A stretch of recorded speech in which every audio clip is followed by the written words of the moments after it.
packed agenda. Thank you all so much for joining. I'm Simi. I'm a product manager at the FT. I look after our apps on iOS and Android, which means I get to think about fun things like how to get our subscribers to form stronger habits on our app. Yes. Did you have one this morning? Get the most out of their subscription. Just a reminder for everyone, please go on mute.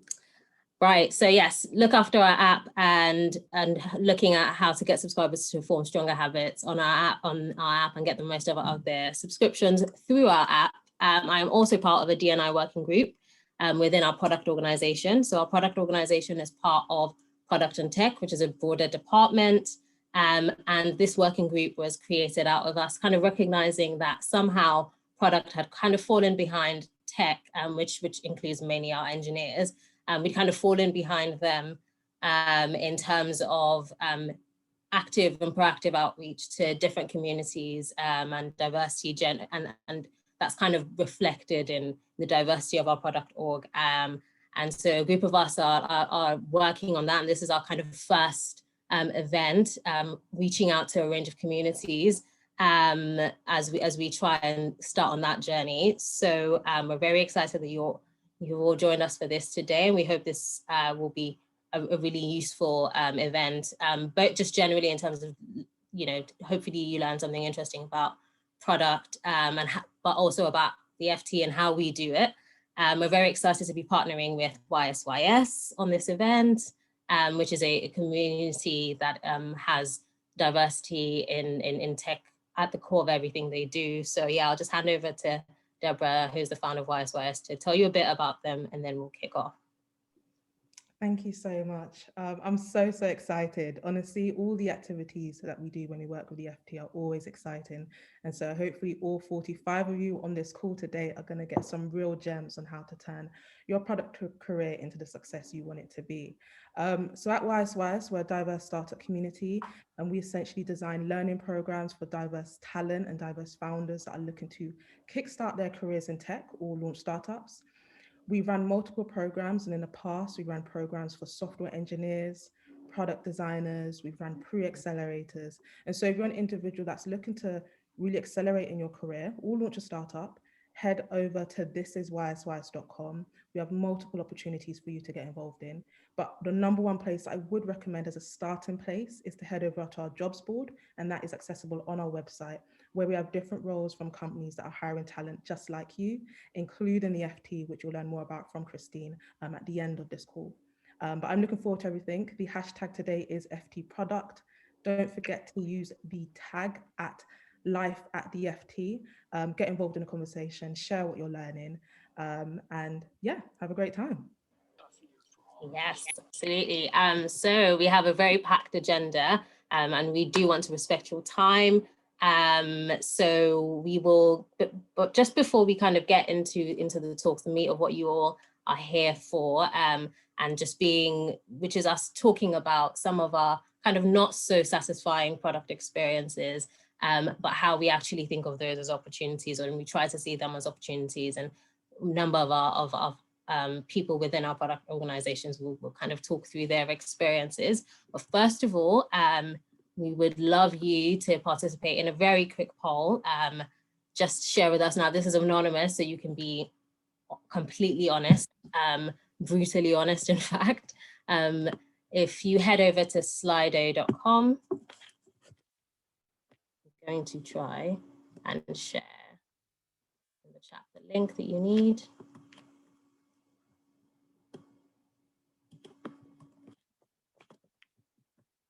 Thank you, Anna, for sharing that. So if you head over to slido.com, there is a live poll, the polls tab, and slido.com, and then you enter the tag FT product, and then you can enter the poll and just share. Our poll question is, what 3 words would you use to describe working at the FT as you imagine it? So just share a few words with us, and we will love to get your thoughts. Some interesting words coming through already. Financially challenging, inspiring, numbers, fun. Okay, yes, would love to get more and more responses. So yeah, do share your thoughts of what comes to mind when you think about us. Oh, serious? Yes, the honest responses are starting to come true. All right, thank you. But yeah, continue to just share your thoughts on that poll. I might check back in with you on those results. We'd love to hear your thoughts. So do share. And yes, before we get into the speakers, which we'll do in a second, please do also, there's a Q&A. The Q&A will be open throughout the session. So do just drop in questions in the Q&A. It's also on that same Slido link and the Q&A tab, which is next to the polls tab. So yeah, just share any questions you have there. And you can also vote on questions. So if you see a question that someone else has asked that you think is spot on, do like upvote it, and hopefully, and that will increase the chances that it will get answered. So enough of all of that. Now moving into like the real stuff, where you really get hopefully a bit of an inside view on what we do. And I would like to introduce our first speaker, who is a product manager, a senior product manager, in fact, at the FT, Martin Fallon. I will let him tell you a bit more about himself and what he'll be talking about. Ooh. Great start. Mine are yeah, it's 5, yeah. I'm not sure what just happened. Okay, technical difficulties always, but yeah. Thanks, Simi. Yeah, just to tell you a bit about myself. So I've been at the FT for a few years, and one of the things that really sticks in my mind is when I first came to my interview, and I actually think my manager is on the call, so maybe you shouldn't hear this, but I remember having such low expectations and having this idea of what the FT would be like and being so surprised at how different it is. And I think that's only got better in the last few years. And that's thanks to people like Simi and others really pushing on the diversity and inclusion front. And actually on that, I've been involved in the LGBT network at the FT, and we also have other networks as well, which are really active and great to be involved with. So first off, I'm going to tell you a bit about the FT as some context to my story. So this is a general rule that we have. So generally speaking, subscriptions are worth more to us than advertising. Does anyone have any ideas why that might be? Feel free to pop it in the chat. Sorry, that's my dog. 1 second. Okay, I'm just going to continue. So the reason 1 second.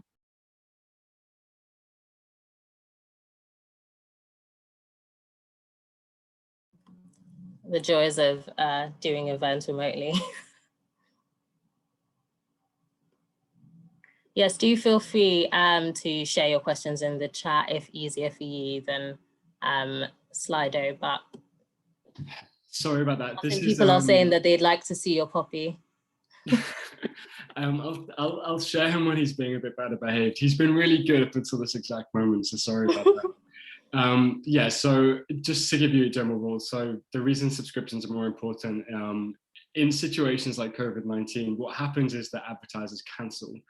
Subscribers are much less likely to do that. So generally speaking, subscriptions are more important to us. And in terms of my journey at the FT, that's where I've spent most of my time. So that's very much my world. So I've been, like Simi, I've been involved in coming up with products that encourage people to visit the FT more or read more.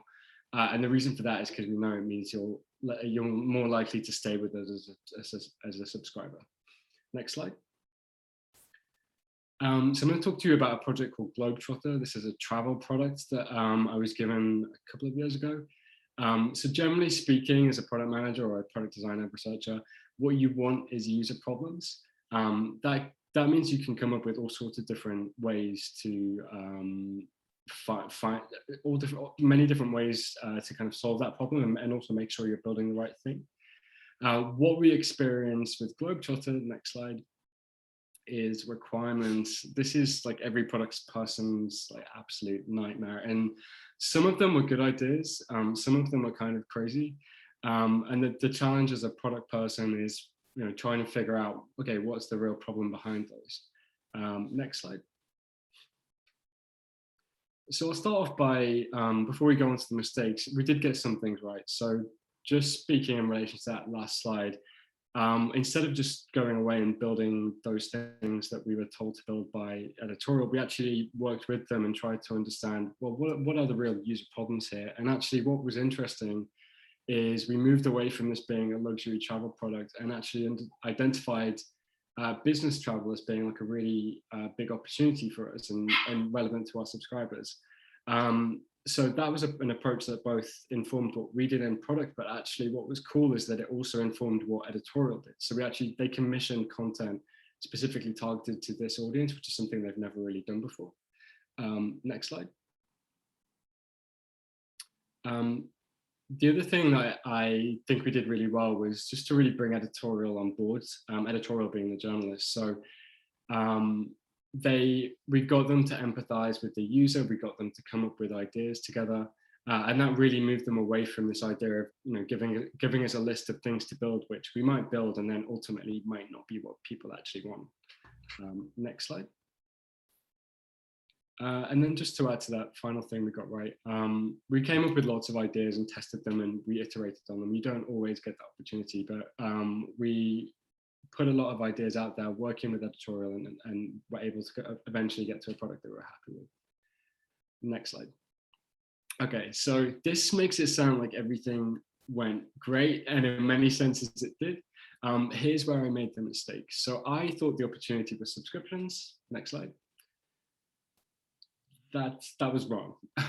So when I put this live, obviously looking at the data and seeing how they perform, and what I saw was that it was doing quite well from a subscriptions perspective, but ultimately it's a niche product. Ultimately, you're not going to have 100% of the users using this thing, and even those that do use it, they're only going to be using it on sporadic occasions. That doesn't mean it doesn't have value, but you're not going to see subscription engagement go through the roof.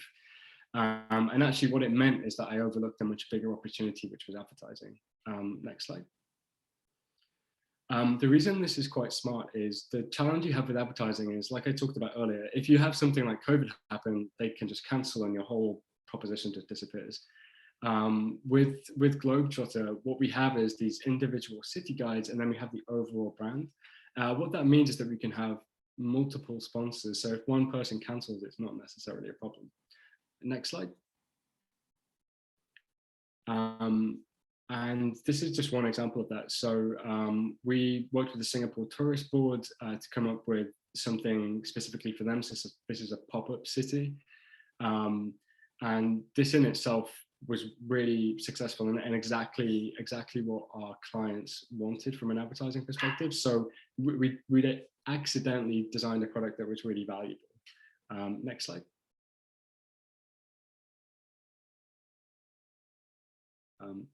Next slide. So the key takeaway for me here is, I think especially because I've been here a little while, I think, people can assume that you always are correct, and that is definitely not the case. So I think the key learning for me and hopefully for the people is you should really encourage people to challenge you and say, actually, what have I got wrong about this? What mistakes might I be making here? And secondly, it's knowing when to pivot, actually being able to see that you've got something wrong and saying, actually, we need to change course. Next slide. So how did we turn this into a win? So we had this more recent project called Climate Capital. So we're pushing big into energy coverage. And what we're able to do is all the mistakes that I made in Globetrotter, I was able to speak to the product team working on this, and they got it right. They started with an ads product, and the subscriptions one, still very important, but it was secondary. And what that meant is that they could get that kind of key success out of the gate and then focus on users in parallel. And ultimately, this has been very successful as well. Next slide. Yeah, so sorry, this is my second takeaway. If you failed, make sure you tell people. This one kind of happened by accident, but I kind of really credit the product manager for coming to me and saying, actually, what did you do well? What did you do wrong? Because ultimately it helped them. Next slide. So the other thing, just an extension of that previous point, actually, what this taught me as well is that we didn't really have a culture of failure at the FT. We didn't really talk about when things went wrong.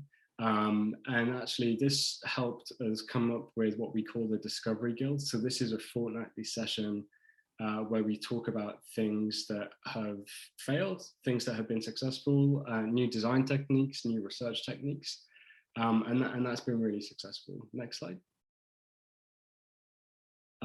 So yeah, whatever your organization, actually, I would recommend this. It's, sometimes these conversations don't happen, and creating a forum for them to happen is not only really useful, it can just really change the culture that you have, which ultimately benefits everyone. And that's that. Thank you. Sorry for the puppy problems. Can we see the puppy now? I'll bring you back in a second.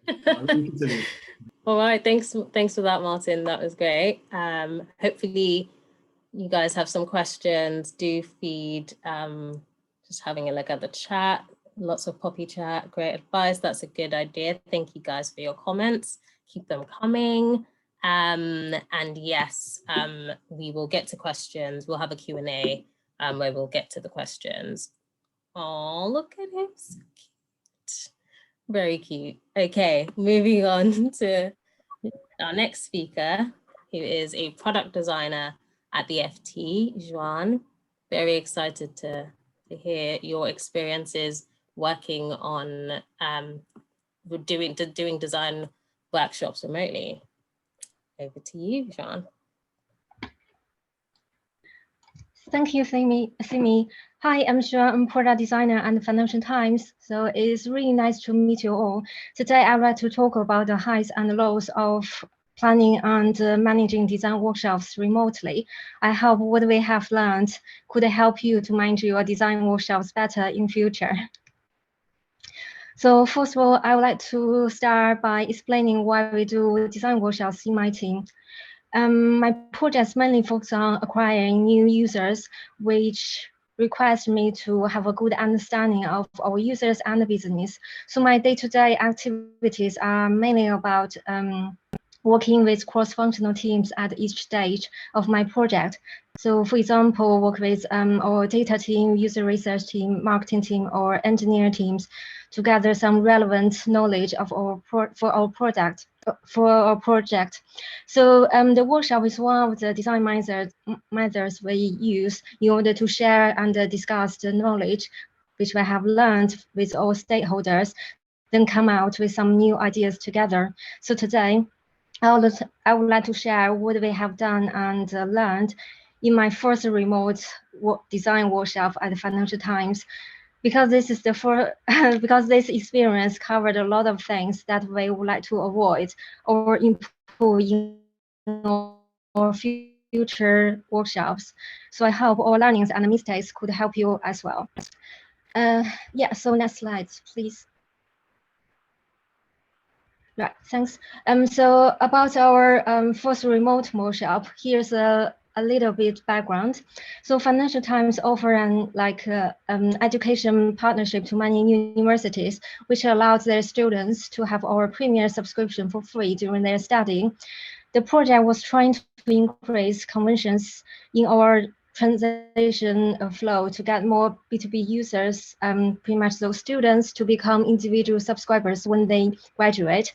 So after we learned some relevant data and user insights, then we decided to set up a workshop for gathering everyone's opinion and generating some initial ideas with our team. So the goal of this workshop was to increase the awareness of our B2B subscription offer to B2B students, and the focus in the workshop was to find out some opportunities and some hypotheses. Yeah, next slide, please. So, so there are a summary of our challenges in the workshop. So how to use our time wisely and help our team get ready for our workshop and gather some ideas from stakeholders. And at the end is just when something go wrong, what we could do. So now I would like to share what we have done and learned from those challenges. Next, please. So use our time wisely. So remote means you will need more time because we couldn't communicate easily with our teams when we work from home. That requires us to prepare more and plan our workshop better. Next slide, please. Yeah. So, here's the agenda of my first remote workshop. It mainly has 3 sections. So the first one is explain what we have learned, and the second one is ask our participants to contribute and vote their some new opportunities. And the last session was to create and vote some hypotheses. So after I have made this plan, then I shared it with our design team in order to learn some feedback. One of the useful feedback which we learned from is to make our workshop board easier to use. So in order to save everyone's energy and time. So on the right side of the screen, which you can see is the first draft of our workshop board. And so you can see there's 2 areas at the bottom. One is for putting the card for opportunities, one is for hypothesis. So please go to the next slide, please. And for on this slide, it's the final board. So you can see we update a few things. The first one, we highlighted the ideation area for each team, so they can know exactly where they could work on the board. And we made the ideation card ready for them to use rather than they have to drag it from the toolbar on the left side. And also we put some actual card area on the right side, so they don't need to, so just in case if they don't have enough card in the main board. And also there are some stars at the bottom for them to use when they need to voting for some ideas. So this improvement actually help us a lot because the team could more concentrate on generating ideas rather than just like a focus on how to put the things on the board. Yeah, next slide, please. So after the workshop, there are a few things we would like to improve. Actually, I think the very important thing is don't ask too many things in one workshop, because it will be very tricky for doing that remotely, and it's because it's hard to keep people's attention and energy in a long workshop remotely, and also it's challenging to ask them to come out some new ideas from different perspectives all in one workshop. So if we could do it again, we definitely want to just leave the opportunity set practice in one workshop, then set up another workshop for the hypothesis. And the second learning is set up a time reminder. So tell the team when we will start the next section or practice. The mistake I made was I only said how long the practice was, but I didn't say when it would end. So that made us a little bit hard to control and track the time. Yeah, that's next slide, please. Right, second one, which the second challenge we had was how we could help our team get ready before the workshop, so they don't arrive cold. Next slide. Next slide. Yeah, thank you. So on the screen, you can see this is the example. So in the past, what we normally manage is we send like a long document, which include all the data, graphic, and some many pages to ask participants to read and make them have the concept ready. But we found it's quite tricky for them to understand some the link between some knowledge points. So that's why what we have tried something new this time is so we record some videos in order to present it better. So what we did is we asked our project lead to present what we would like to share in a Google Hangout meeting. So after that, we share this meeting by email or on Slack channel with the team, so they can just watch a 5 or less 10 minutes video just understand everything. Yeah, next slide, please. So another interesting part which I got, so after we shared the video and we heard some feedback, which is very positive, and most people, like our team, really like us enjoy prefer the video rather than a long document. And the second thing we tried is just to set up like something like a homework about technical testing before the workshop. So how we manage it is we just ask the people to try what they supposed to do in the workshop before that workshop. So that could really help us avoid some potential technical issues. So for example, they couldn't access to the board or couldn't edit things on the board. And that also could help our like a team to be familiar with the design tools before the workshop, especially for someone who have never used this tool before, for example, marketing team or some like some visitors. And also that could avoid wasting our time on some like technical issues during the workshop. Yeah, next slide, please. So this one is about how could we gather ideas remotely from stakeholders. Next slide. So some issues which we have found in the workshop, which was it was tricky for people to understand what we asked them to do. And the situation could happen is some people had to spend some time on questioning what they need to do in their small discussion groups, or their idea couldn't answer our questions. So there's an example on the right side. So at the beginning we thought we just gave kind of like a statement format that could help them to filling in things, but actually the best way for doing that is we fill in this template and give 1 or 2 examples as well, so they can fully understand it rather than just feel lost. The second learning is the second kind of like a situation we notice is we could get some ideas which are very similar, but they may potentially come from some different the same perspective or different perspective. So it's really worth ask questions and learn more about the reasons behind it. Yeah, next slide, please. So in general, what we learned about this is like communicate the tasks precisely and clearly, and encourage a moment to clarify and ask questions before each of the practice in the workshop, and ask what the team think behind their reasons and choices. So that will help them to expand their ideas and talk more as well. And the last thing is record your workshop, so there's no need for taking notes. Yeah, next slide, please. Right, so last thing I find is useful is always prepare some backup plans. Next slide. So when things go wrong, please don't panic. And that could be many situations. Maybe the internet is not working, or people couldn't edit or access the design tools, or you ran out of time. So those kind of situations they all experienced before, and it's nice to have some backup plans. So for example, you can have, when your internet couldn't work, it's good to have your teammates who can replace who can be your replacement. And also if you run out of time, so it will also be nice to have some backup, some alternative plans as well. So for example, on the right side, you can see in one workshop, we ran out of time, which was about, we plan to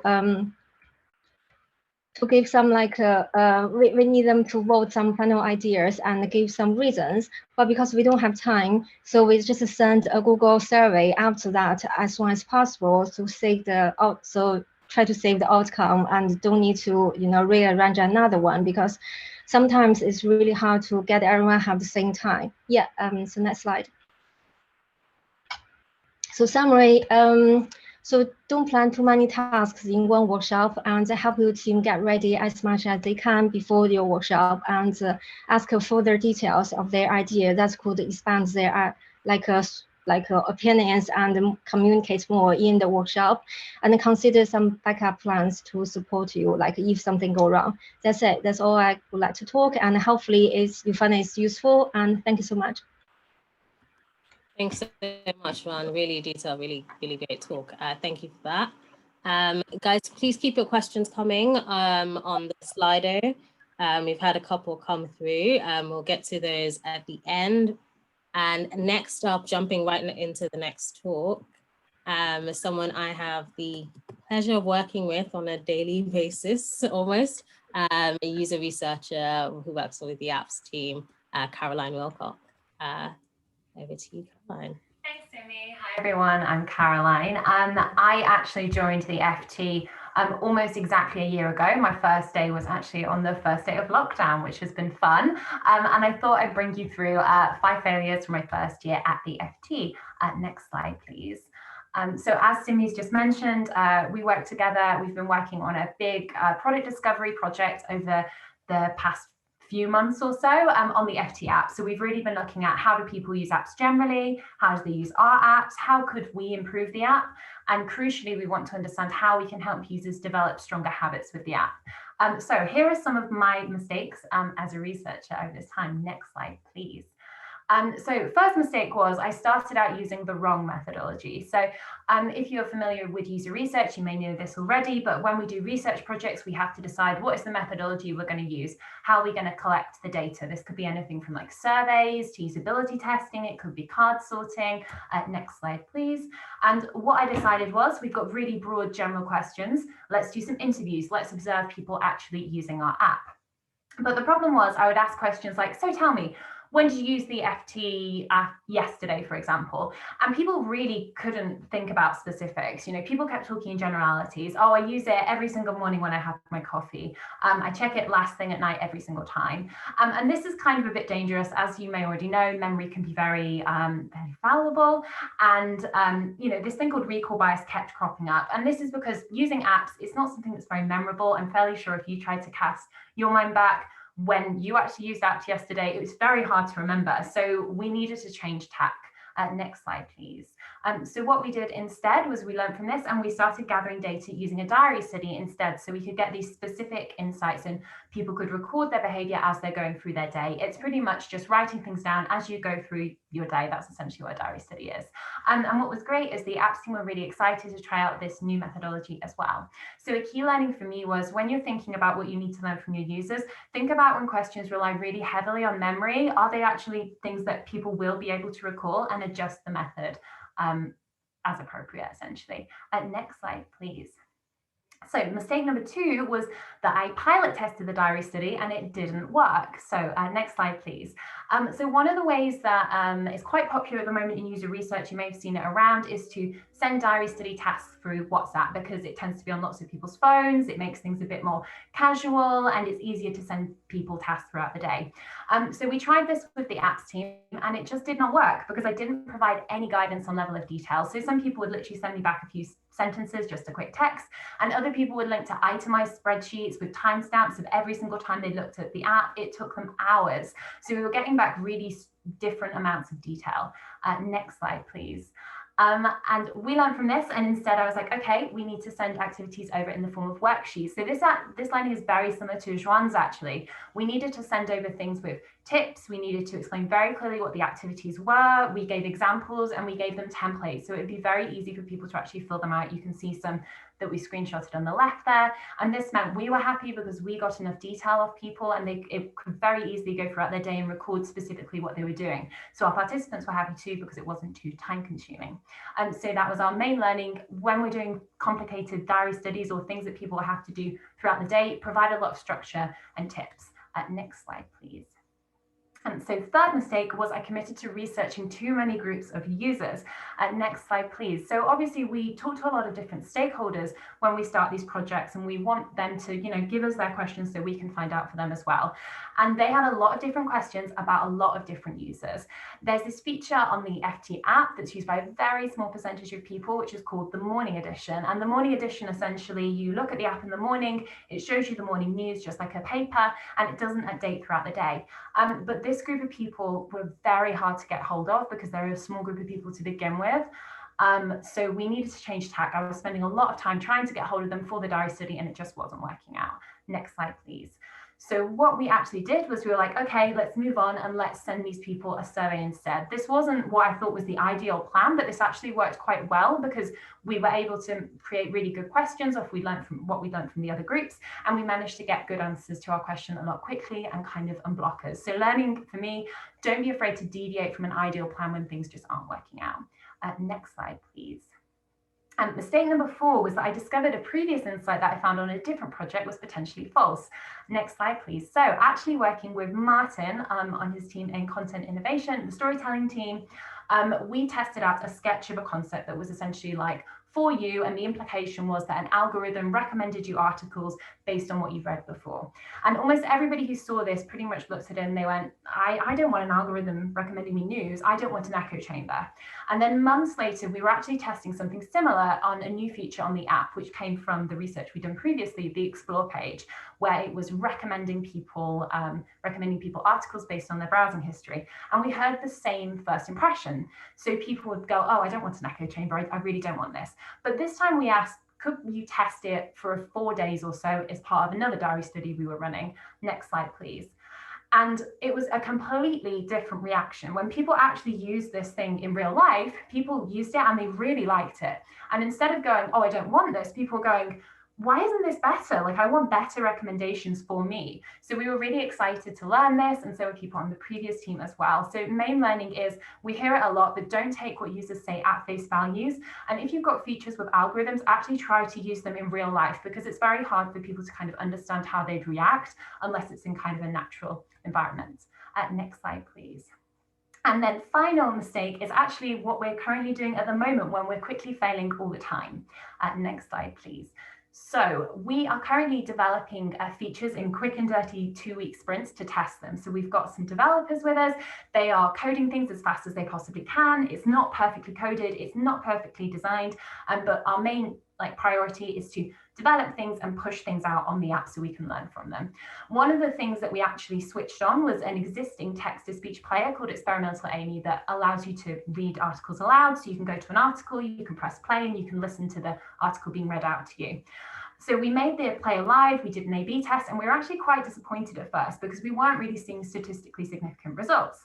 Next slide, please. So what we actually did was we were like, okay, let's go and do some follow-up research. So we talked to the users who actually used it, and we found it was actually having a very big impact, but there were lots of key elements to it that were wrong and we really needed to improve. And then with the people who had seen it but not used it, we knew that we weren't really promoting it at the right point in the user journey. So people were finding it at a point where they were going to do something else. And we really needed to make sure that we captured people at the time when they'd actually want to use this product.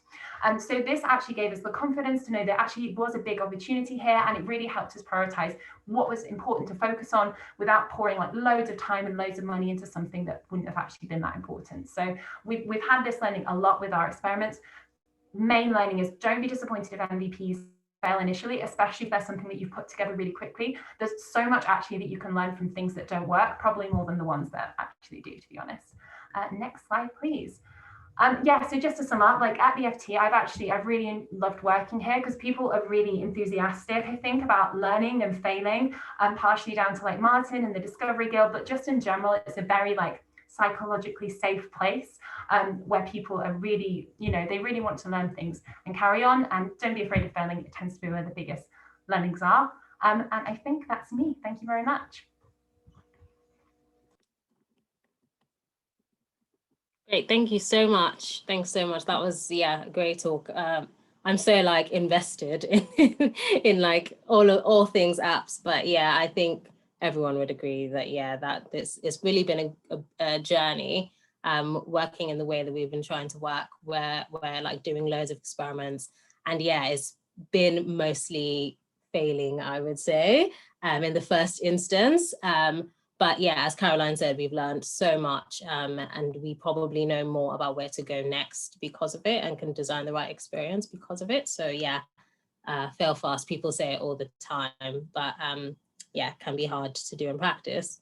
And it's always like, as a product manager, at that moment when you have to send that email saying this didn't do so well, is always a bit of a dreading when you do it, but it's totally fine. And it's great to be in a space where that is the case. So looking at the Q&A, thank you all for those who've shared questions. Please do continue to share questions. So it's slido.com. I think the link is in the chat, and then you enter FT product to join. Feel free to start voting on questions if you don't have any of your own. So we will go into the Q&A now. And the top question at the moment is, how did you explore user problems in ads? I think that one would be for Martin. Yeah, that's a good question, actually. So we have two different users in this case. So we've got the actual client. So that could be Rolex, or whoever it may be. And then you've also got the salespeople who work at the FT. So I would just, the way I approach it was treat it like any other user. So to the person that works at the FT, what is it that you need? How do you sell? Like how do you package something? This was a completely new role to me.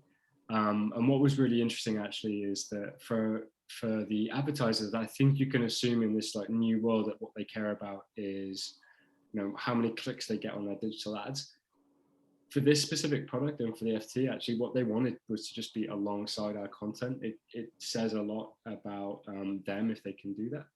And I think I wouldn't have found that out had I not had those conversations, and had those conversations a bit late.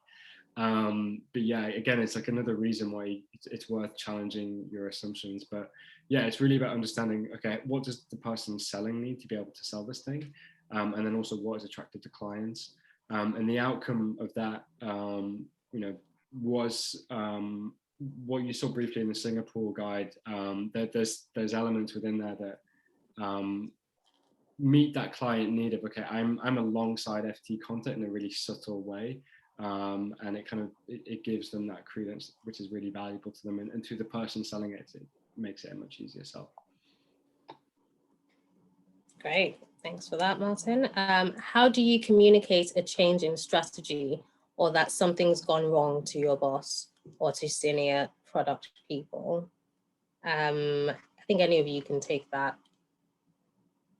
Anyone who wants to have a go? Simi, I think you could take that. I knew you were going to say that. How do you communicate? Okay. I think also understanding the audience is key. So there's some people that you can go to with a, this is not like, so Martin is actually my line manager, and Martin is actually great in that I can go to Martin and say, yeah, this has not gone so well. I'm a bit stuck on what to do, or I think there are a couple of options, there are a couple of ways we can go, what do you think? So there are people that you can go to. You have to understand if the person you're going to is someone that you can go to with, like, at the stage when you're still the water is a bit muddy, and they can give you input and you can kind of figure it out together. Some other people are, maybe because of their level of seniority, that would not be appropriate. So you are going to them with, there is X challenge, these are our options on how to solve them, and how to solve the problem. So I think, yeah, thinking about like who is your audience is the first thing, and then tailoring both the method and the messaging for that. So sometimes I think often bad news is not well delivered in written formats. So if you can have a meeting to discuss it rather than write it down, is always better. It's just really hard to get complex ideas or nuance across in written formats. So I think having a well-structured conversation, always good to end on a positive. Anyone else want to pitch in on that? Yeah, I just second that. I mean, I think, yeah, I said timing is key. For some people, you can communicate really early on and it'll be fine, and actually they can kind of sense check what you're saying. That can be inside and outside the team, but for other people, if you communicate too early, actually it just kind of might lead to a bit of panic. So it's quite an old school thing to do, like a stakeholder mapping. I don't necessarily do that, but I guess you can have that idea in your head of like who are the right people to go to at the right time. It's super helpful. Yeah, great question. Thanks for that. For Joanne, would you use any of these learnings about remote workshops for non-remote workshops? Yes, I think some of the learnings definitely could use in no remote workshop as well. So, for example, how would show the expected answer to our teams to help them and guide them to do frame their like answers well. And also I think like a no remote workshop have different challenges, but kind of like the idea is kind of similar. So for example, for prepare your workshop, no remote and a remote workshop could different. You prepare different things, but definitely you have to focus on how you can prepare it, make your workshop run smoothly rather than just go, yeah. Great, thanks. How did you convince the readers to try their recommended content? I think this is for Caroline. A few different things. So obviously in the actual project itself, we were kind of asking people to use the page, but what we actually did was we had recommended content on there, but we also had picks from editorial. So basically our journalists had also selected some articles that they thought were compelling. What was actually really interesting was that, so in the first project we did, we just showed like a literal sketch with like for you. And so they were only judging the concept. But when we actually showed people a live product with stuff that was actually recommending the articles, people weren't really focusing on like where the article was coming from. They just literally cared, do I actually want to read this or not? And the good thing was that when people were tending to scroll up and down, there would almost always in all of our qualitative tests be ones where people were like, oh, that actually is quite interesting. And I may have missed that on the homepage where there's lots of things going on. So it was also kind of, to be honest, I think it's also part of the reason I made a mistake is because the original test kind of primed people to be a little bit biased. And when people see something they're interested in, then that kind of overrides all of that. Hopefully that answers your question. Yeah, I think that sounds great to me. So how do you set up diary studies and how do you select participants? Okay. So with diary studies, I think the key thing that you want to do is you want to understand what are your questions that you need answering, and then kind of think what is actually realistic for a person to actually do within a day, for example. So rather than ask people, for example, to track everything that they were doing throughout their entire day, I would kind of be like, okay, so on day one, we'll do the morning. On day 2, then we'll do like little breaks. On day 3, it'll be the weekend. So then show us about your weekend reading, things like this. In terms of selecting actual participants, what I kind of do is think about like how is best to group these people, how to segment them. So we tend to use like an engagement model at the FT. So we were looking at people who engaged with the different types of the product. There were also questions around like how, say, tablet users would use it over phone. So it's almost a kind of a case of making a little matrix with lots of different groups and then making sure that you've got enough people in each group to actually run the study in. I appreciate that's a whistle stop tour. Feel free to like hit me if I can answer anything specific after the session. Yeah, I think I just add to that like I think, yeah, it's think about the question you're trying to answer with the diary studies kind of and then kind of frame your participants around like, you know, what you need to know, like what you need to tick off essentially to have answered that question or the set of questions you have. For Martin, how do you course correct on a big project once you realize you bet on the wrong thing, like with ads versus subs on the Globetrotter? I thankfully haven't had to do that too often, but from experience, you tend to see some clues in the data, or maybe from what users are saying, but it's usually not strong enough to know, okay, I need to completely change tack. So the first step usually is understanding, okay, I've got a sense that something might not be what I thought it was. So I would tend to look a bit deeper into that data. So that would be coming up with some hypothesis, and probably working with Caroline's team or potentially the analytics team, just to really validate that what I'm seeing is actually correct. So we actually had without going into too much detail, we had this from a few years ago. Actually, we came up with a compact version of the homepage, so it stripped out all of the images and was really intended to make it more like the newspaper, so you could read it very quickly. So initially that did really well from an engagement point of view, and then actually we started getting a sense that it maybe wasn't doing too well. So that's the kind of approach we went through there, was really just digging into the data, saying we're getting these signals that something might not be as successful as we think it is. Is that actually the case? And then it's a case of gathering all that information together, making your judgment as a product team, and then taking that recommendation to whoever needs to hear it. Yeah, hopefully won't happen too often, but yeah, gathering evidence is my main takeaway there, making sure that you're confident in your decision. Great. And how do you balance quick and dirty with FT's brand or need to deliver quality, stable features? Well, that's a great question. I can start off. I think it's worth thinking about. So there's a couple of ways you can approach this. So a good example of this is we just did a test where we had a hypothesis that a habit driving feature on the app would be games. Now games are so like this would be like crosswords and puzzles and that kind of thing. And obviously those are, to build those to be interactive and usable on the phone, that's quite a complex feature. So we wanted some validation that they could actually drive habit before going down that road.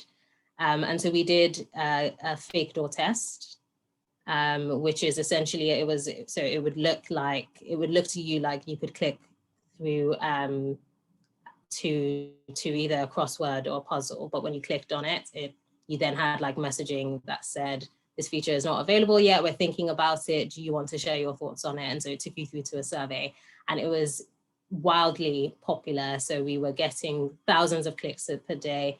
And at the end, Caroline had to go through like 2,000 comments, and this was on the homepage at the bottom of the homepage for just like a couple of days.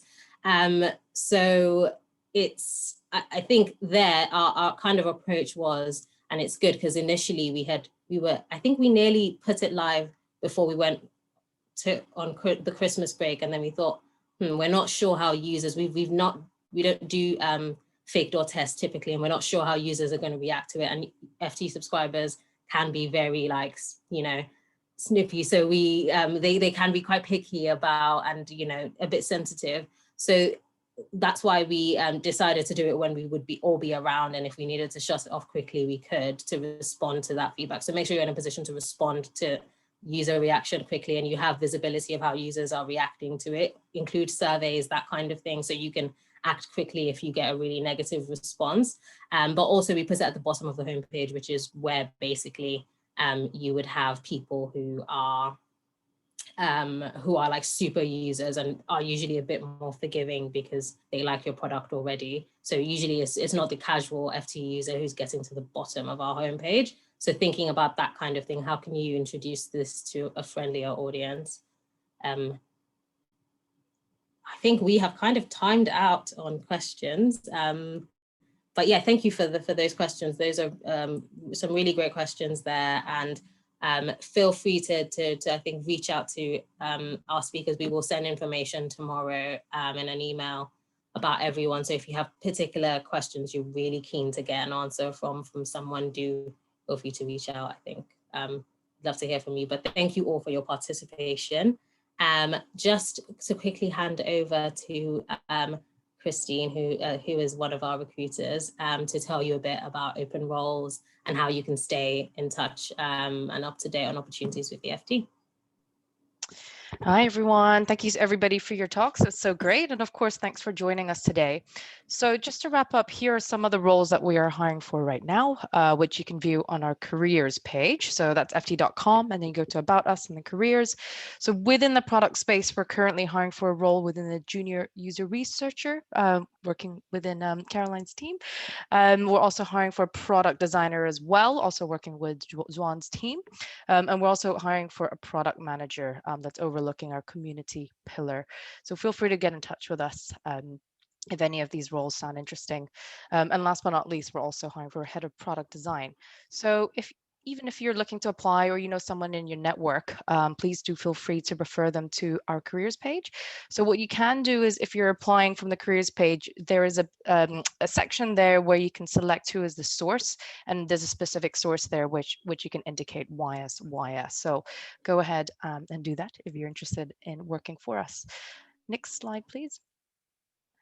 And if you don't see any roles that's within what you're targeting, feel free to head on over to our microsite. So that's roles.ft.com, and you can express your interests in roles for any future roles and updates. And if there isn't actually any other roles, you can also send us an email at talent@ft.com, and it comes straight to our inbox. And then we can keep you posted for any future opportunities within our product and technology teams, and also keep you posted with any future events that we will have as well. And also to note, if you're sending us an email to the talent@ft.com, please do write YSYS event in the title, because we do get a lot of emails into that inbox, and we will especially keep an eye out for your email if you attended the event today. Thanks a lot, and that's from me. Amazing. So yeah, make sure you do check out those roles and reach out and register for our sort of talent poll, so we can reach out, and we have your profile and we'll reach out if we see opportunities. We have one more poll that we would love for you to complete, just to give us a bit of feedback about this, and tell us a bit about what you now think about the FT. So if you head over again to Slido, I will just need to activate that one. Yes, so it's same question as last time on the polls tab. So slido.com and FT product. And then if you let us know, what do you now think about the FT? How would you describe it? Just based on this event, it would be great to kind of get that feedback from you. You can also reach out to us with any feedback.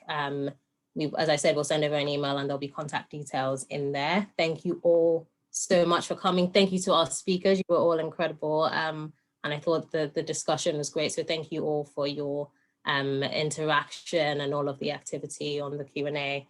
Thanks to YSYS as well. This event is been recorded, so we will be sharing the recording. We might even put it on YouTube as well, but more details in the email we'll be sending tomorrow. So yeah, I think I'm trying to check all the things I need to check off to do before we clock off, but I think that's it. I'll check the chat quickly and see if I've forgot anything. Okay, I think we're all good. Thank you all. And thanks everyone. Have a nice evening. Get out in the sun, enjoy your freedom. Thank you for joining us. Bye.